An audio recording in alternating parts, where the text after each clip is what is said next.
Good afternoon mga paps. It's Monday afternoon.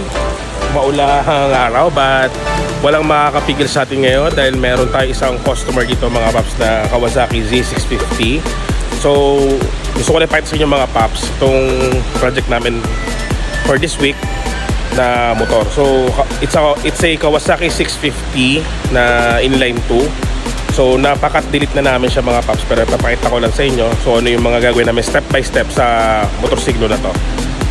So ito siya mga paps, Kawasaki C650. So nag-cut delete namin ito mga paps ngayong morning lang.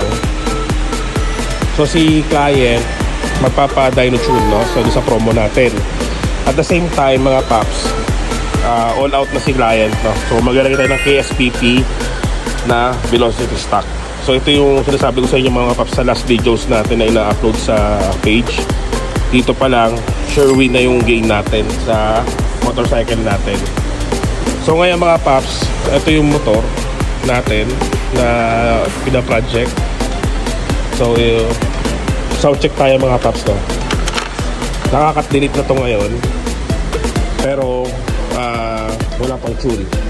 Pero si client, as per kay client, naka high velocity, naka high flow air filter na daw to. So ayan yung mga paps. So cut delete pa lang siya mga paps, no? Kawasaki 650. So check tayo mga paps.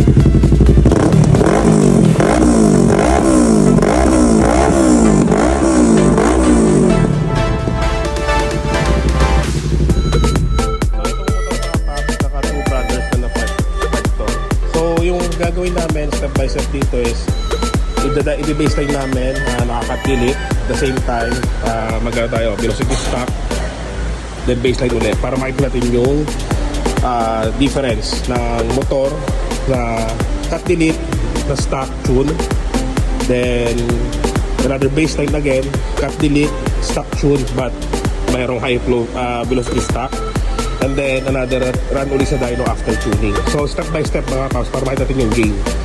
It will take time pero at least makita natin yung yung performance o yung increment dun sa motorsiklo na ginagawa natin project. Okay?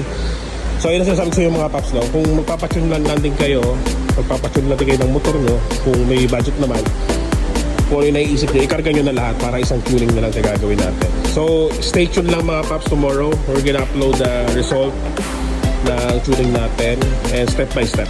Alright? So Kawasaki 650 for dyno tune tomorrow. And dagdag ko lang mga paps, last na natin for 10% discount dito sa Garage Monkey. So gusto mo ma-build mo ng mga gears, punta lang sa Garage Monkey mga paps para ma-build mo yung discounting natin.